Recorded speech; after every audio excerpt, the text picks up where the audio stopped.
Assalamualaikum warahmatullahi wabarakatuh. Bertemu lagi dengan saya, Fadoli Ahmad. Kali ini kita kedatangan tamu yang sangat spesial, dan dia akan menceritakan tentang kisah pengalaman horornya waktu dia berkendara motor sendirian. Tanpa berlama-lama lagi, langsung saja kita sapa orangnya. Assalamualaikum, Pak. Ya, Waalaikumsalam warahmatullahi wabarakatuh. Dengan Bapak siapa? Perkenalkan, nama saya Pak Yoyo Setiawan.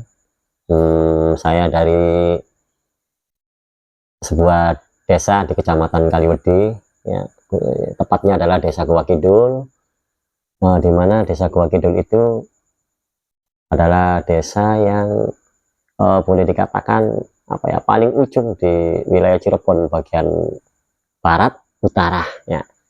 Secara geografis, Goa Kidul itu adalah boleh dikatakan desa paling pinggir, dan jarak antara desa satu dengan desa yang lain itu berjauhan, ya, dibatasi ataupun terhubung dengan sebuah jalan yang kurang lebih sekitar 3 kilo 4 kiloan, ya, antara desa satu dengan desa yang lain. Nah, jadi suasana desa, ya, kita tahu bahwa yang namanya desa masih asri, sehingga masih banyak, ya, kalau bahasa Cirebonnya itu toang. Toang itu seperti jalan tidak ada rumah penduduk, ya, sehingga boleh dikatakan kalau malam itu membuat orang berpikir beberapa kali untuk lewat ke sana, ya. Ya, mungkin karena beberapa alasan, di antaranya mungkin gara-gara sebuah kabar-kabar tentang jalan-jalan tersebut yang kondisinya dimana, baik secara mistis ataupun secara keadaan jalanannya, gitu kan, ya. Sedangkan arah ke Goa Kidul dari kecamatan itu kurang lebih 3 kilo, ya, 3 kilo, dimana ketika kita mau melewati jalan tersebut, kita nanti akan melewati sebuah lintasan rel kereta yang tidak berpalang pintu. Nah, dipercaya oleh masyarakat setempat bahwasanya rute jalan ini itu banyak sekali menyimpan cerita-cerita mistis. Oke, Iya. Tahan dulu ceritanya, Pak. Oke, sebelum dilanjut, buat teman-teman yang baru bergabung di channel ini, jangan lupa like, share, dan subscribe, dan aktifkan tombol loncengnya. Dan bagi teman-teman yang sudah subscribe, saya ucapkan banyak-banyak terima kasih. Tanpa berlama-lama lagi, langsung saja kita ke ceritanya.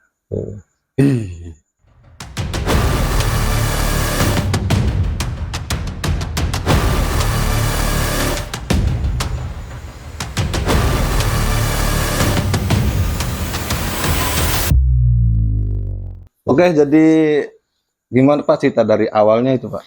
Waktu itu saya ingin pulang kampung, ya, karena memang saya aslinya bukan orang Cirebon. Oh. Ya, saya aslinya adalah Orang mana, Pak? ya Gresik, ya, Surabaya sana, Gresik, ya, Jawa Timur. Suatu ketika saya itu ingin pulang kampung, ya, untuk melepas kerinduan dengan keluarga, gitu ceritanya. Nah, ketika saya sudah waktunya pulang dari Surabaya, karena saya perjalanannya menggunakan kereta, Mas, ya, pakai kereta. Saat kereta saya sudah sampai Cirebon, ya, karena perjalanan kan dari Surabaya ke Cirebon. Begitu nyampe Cirebon, saya lihat bahwa kereta saya itu sekitar pukul 2 malam, pukul 2 malam, ya, setengah dua, ya, ya. Setengah 2 malam. Otomatis kalau jam segitu, ya, tidak ada angkutan umum, gitu.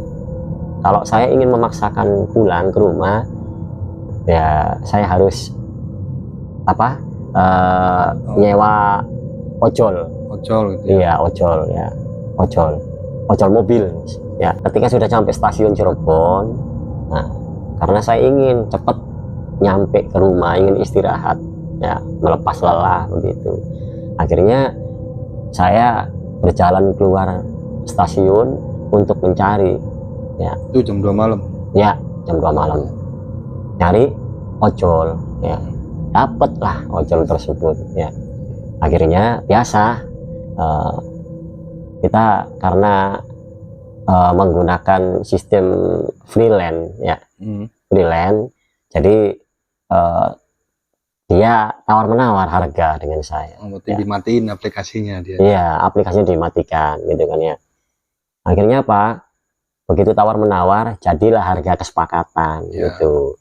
Berapa mintanya gitu, saya nawar 100 ya, dengan tujuan Kaliwedi, saya bilangnya Kaliwedi agak ngalor sedikit ya gitu. Akhirnya apa, dia mengiyakan ya, mengiyakan tapi begini, Pak gitu, saya minta ditambah dong gitu kan ya, karena ini adalah penumpang pertama ya gitu, tambah 25 gitu. Akhirnya Pak, dia minta 125 ya.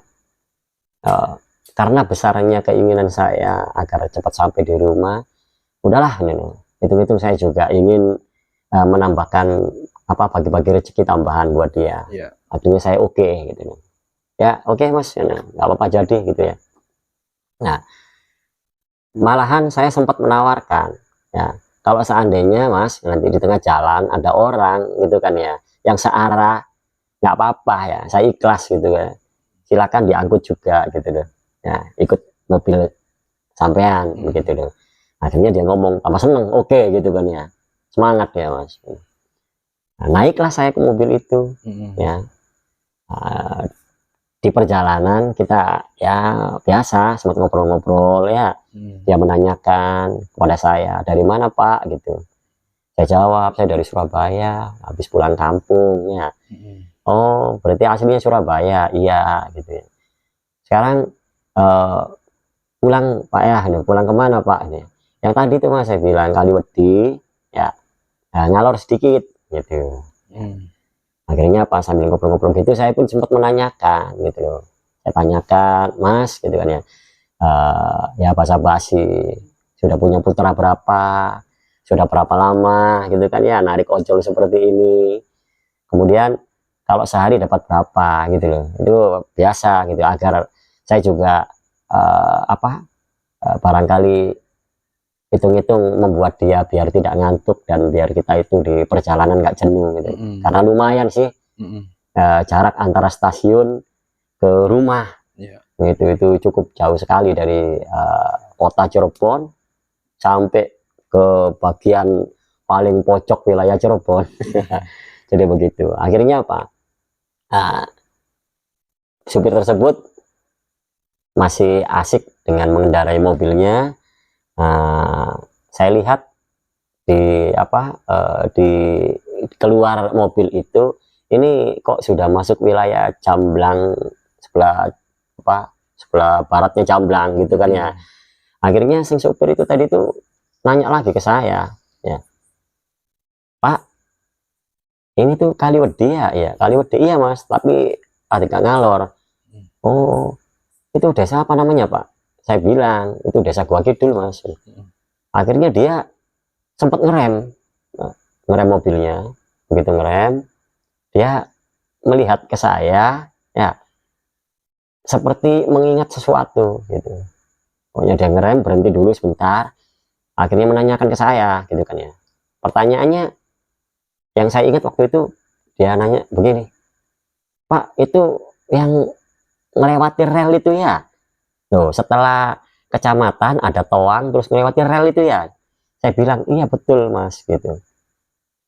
Kontan, begitu saya ngomong betul, rupa-rupanya dia langsung ya melihat ke saya dengan ekspresi wajah orang ketakutan gitu ya. Saya semakin curiga gitu kan ya. Loh Mas, loh kenapa gitu kan ya. Tiba-tiba dia jawab, Pak, nggak mau Pak, saya nggak mau, udah nggak jadi aja, nggak jadi ya, sambil diangkat tangan begini, nggak jadi Pak, nggak jadi gitu ya, nggak jadi. Loh Mas, kan sudah deal ya, harganya udah cocok ya, tadinya 100 saya tambahkan 25 ya kan ya, itu kan sampai bilang oke ayo ya. Kalau sekarang nggak jadi nih gimana, ini udah tengah perjalanan ya, susah kan saya nanti gitu. Rupa-rupanya apa, dia masih ngotot dengan kalimat diulang-ulang ya, nggak mau Pak, saya nggak mau, nggak jadi, udah nggak jadi aja, nggak jadi gitu kan ya, gitu loh. Udah Mas, sekarang gini saja ya, saya tambahkan gitu kan ya, saya tambahkan gitu kan ya. Saya tambahkan, awalnya saya tambahkan 30 ya, saya tambahkan. Udah Pak, nggak mau, udah saya lengkapi 50, berarti berapa, 175 kan gitu ya. Ternyata dia masih keras, Tetap nggak mau gitu loh ya, nggak mau gitu kan. Akhirnya semakin penasaran saya, bentar dulu Mas, ini apa sih gini, apa alasannya, kenapa ya sampean kok tiba-tiba nggak mau mengantarkan saya, yang tadinya udah sepakat mau ngantar, kok sekarang nggak mau, saya tambahkan juga mau. Jawabnya dia bagaimana, saya ditambahi berapapun saya nggak mau Pak, ini kan. Akhirnya Pak, semakin penasaran saya tanya, apa sih Mas gitu. Akhirnya apa, dia menceritakan ya, menceritakan sebuah perjalanan yang pernah dia alami di jalur itu gitu ya, tepatnya ya di toang antara kecamatan iya dengan Gua Kidul itu gitu loh. Apa pengalamannya, rupa-rupanya dia mengisahkan sebuah perjalanan yang menakutkan. Karena apa, ketika sama persis dia itu membawa mobil ya, begitu dia itu pulang baliknya lagi, di dalamnya dia tidak sendirian. Karena dia melihat gitu, ke belakang itu ada sosok bajunya putih gondrong ya, bajunya putih gondrong ya, dan dia katakan langsung, saya itu Pak ya diikuti kuntilanak, bilangnya begitu. Jadi yang ikut di mobil itu kuntilanak. Itu inilah alasan dia menolak gitu. Akhirnya apa, saya bayar berapapun dia nggak mau, udah ketakutan dulu. Iya betul itu. Nah, akhirnya apa, saya kalau caranya begini nih susah nih ya, nggak bisa pulang. Akhirnya saya bilang, ya sudah Mas gitu kan ya, apa-apa kalau gitu ada putar balik aja, antarkan saya ke rumah adik saya di Camblang gitu, Camblang. Akhirnya ya putar balik, nganterin saya ke rumah adik. Nah turunlah saya ke rumah adik ya, dengan tujuan apa gitu ya, ya barangkali kalau saya nggak nginep di situ ya, saya nanti akan pinjam motor begitu ya, karena saya pikir istirahat di rumah itu lebih enak ya. Nah, akhirnya apa, saya putuskan untuk pinjam motor aja lah gitu. Akhirnya apa, supir tersebut mengantarkan sampai ke rumah adik. Akhirnya ya ongkosnya ya nggak seperti kesepakatan, kan baru separuh perjalanan gitu. Jadi dibayar berapa tuh? Saya bayar 75 tapi dia mau gitu 75 ya. Akhirnya apa, jadi saya tahu artinya pengalaman di jalur tersebut ya, yang dianggap oleh banyak masyarakat memang ya menyimpan banyak cerita. Ternyata saya menemukan data ya dari supir tersebut. Makanya silakan Masnya nanti pesan ke yang bersangkutan, barangkali supir tersebut melihat apa cerita ini. Buat Pak sopir yang pernah nganterin Pak Yoyo, tolong komen di bawah ya. Pernah ngalamin apa, dan nanti kita undang di narasumber di sini. Iya gitu. Ya lanjut Pak.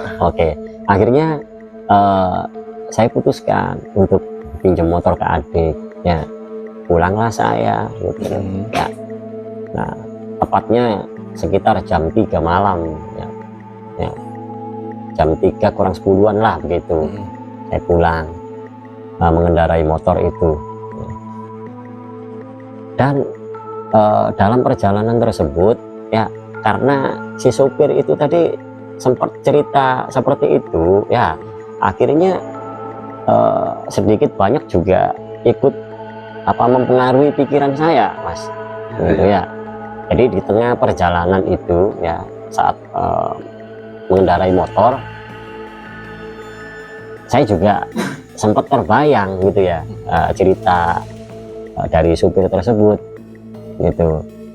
Dan memang kenyataan ya, bukan hanya satu kali ini saja ya, beberapa waktu sebelumnya, atau saya terkadang pulang larut malam ya.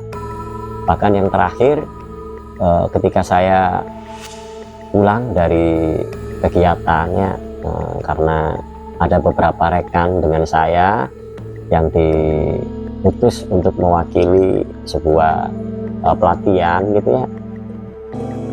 Setelah acara selesai, acara di Bandung ini ya, pulang nyampe Cirebon jam setengah 12 gitu.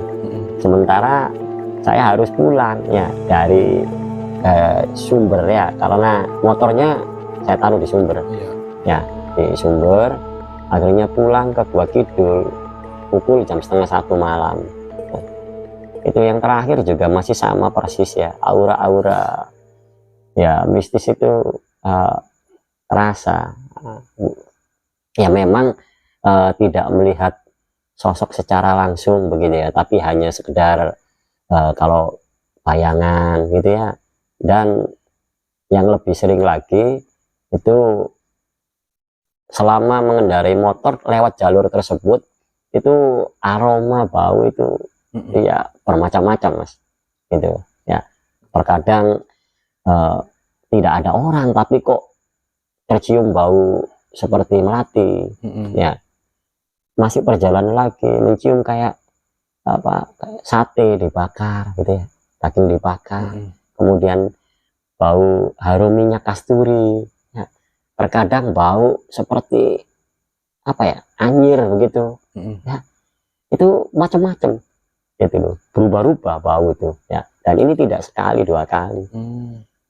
Makanya sama ketika saya harus pulang ya dari rumah adik tadi ya, dari rumah adik, menyisir jalan tersebut, yang saya rasakan juga sama.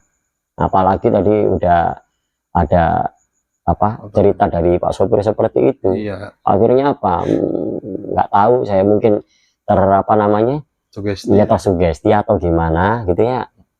Tapi kalau untuk aroma-aroma gitu masih tercium dan terasa itu.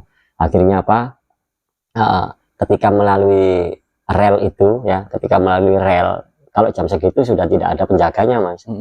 Ya memang tidak ada palang ya, sehingga biasanya itu ada. Biasanya kalau sore ada gitu. Ada sore itu sekitar sampai jam 9 atau setengah 10 ya. Tapi selepas itu sudah tidak ada. Nah, sementara saya lewat situ tuh seringnya tidak ada. Iya. Ketika melalui rel itu ya, itu memang posisinya ketika naik ya, kemudian agak menjorok ya, itu agak nikung ya. Saya merasa ya, ini nggak tahu ini hanya sekedar halusinasi saya, iya, karena terpengaruh dengan cerita tadi gimana begitu ya. Ketika pandangan saya melewati rel itu seakan-akan ada orang yang kayak melambaikan tangan ya, ayo sini Mas ya. Jadi sepintas saya merasanya masih ada orang biasa yang jaga di situ. Tapi kan biasanya jam setengah 10 udah nggak ada gitu, Mas. Dan kenyataannya ketika saya harus memastikan ada orang ternyata memang nggak ada. Itu yang lambain siapa, Bro? Ya justru itu artinya sih hanya halusinasi saya, atau memang inilah salah satu alasan. Iya, alasan kenapa jalur ini itu dianggap jalur-jalur yang ya bagi orang yang apa ya, apalagi bagi orang luar ya, untuk masuk ke situ ya merasa takut Ya, gitu. iyalah. Nah, jadi seperti itu, Mas.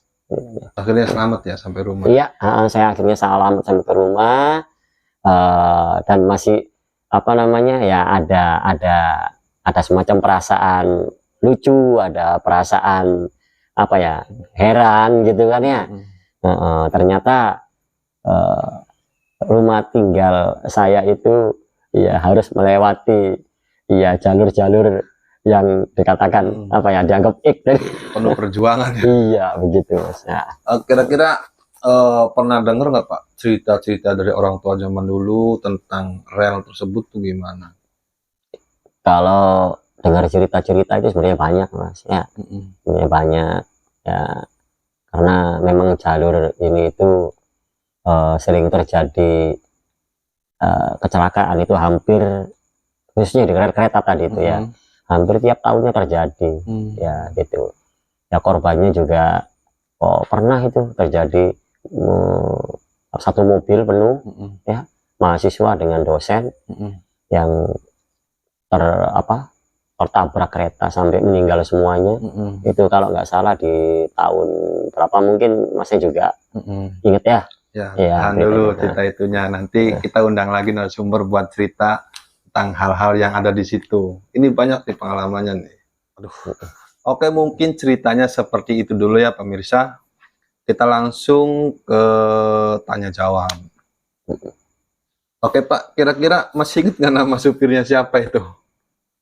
Kalau nama supirnya saya nggak ingat, Pak. Udah 5 tahun yang lalu ya.